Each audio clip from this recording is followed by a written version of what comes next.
Hi, நான் native போயிருந்தேன் ராமேஸ்வரத்துக்கு. அப்போ ஆலடிப்பட்டியான் வந்து பஸ் ஸ்டாண்டில் ஓப்பன் பண்ணியிருந்தாங்க கடை, கருப்பட்டி காஃபி கடை.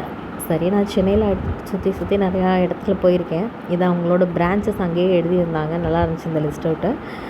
சென்னையில் நிறையா போயிருக்கேன். ராமேஸ்வரத்தில் போய் பஸ் ஸ்டாண்டு கிட்டன்றதுனால நான் போய் ட்ரை பண்ணி பார்த்தேன். ரொம்ப நல்லா இருந்துச்சு. வீட்லேயுமே ரிலேட்டிவ் தெரிஞ்சவங்களுக்கு எல்லாம் வந்து ஸ்நாக்ஸ் வாங்குறது அங்கே தான் வாங்கினோம். ஃப்ளேவர் எல்லாமே செம்ம டேஸ்ட்டாக இருந்தது. அது திருநெல்வேலியிலேருந்து தான் கொண்டு வந்திருக்காங்க அப்படின்றதே அந்த போர்டில் எழுதி போட்டிருந்தாங்க. ஹல்வா வந்து செம்ம அல்டிமேட்டாக இருந்தது. கேரட்லேயே ஸ்வீட்டு ஹல்வாலாம் பண்ணியிருந்தாங்க. அதுவும் ரொம்ப டேஸ்ட்டாக இருந்தது.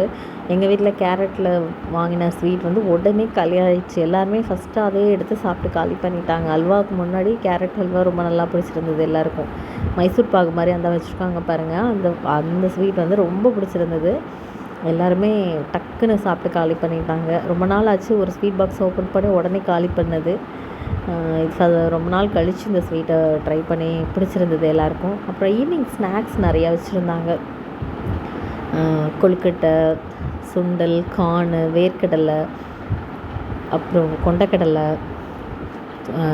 கொழுக்கட்டையில் வந்து 2 டைப் ஆஃப் கொழுக்கட்டை, பணியாரம் வச்சுருந்தாங்க. ரொம்ப நாள் ஆச்சு பணியாரம்லாம் ட்ரை பண்ணி. அதை ஒன்ஸு ட்ரை பண்ணி பார்த்தா நல்லா இருந்தது. காரமாக கொதிக்க தான் இருந்தது. ஈவினிங் ஸ்நாக்ஸ்னால் நல்லா இருந்தது.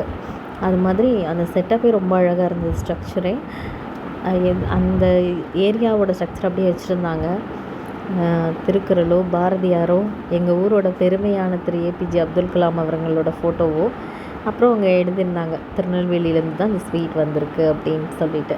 ரொம்ப அழகாக இருந்தது அந்த லுக் பார்க்கவே. ராமேஸ்வரம் போனால் இந்த கடையை ஒன்ஸ் ட்ரை பண்ணுங்கள். தேங்க்யூ.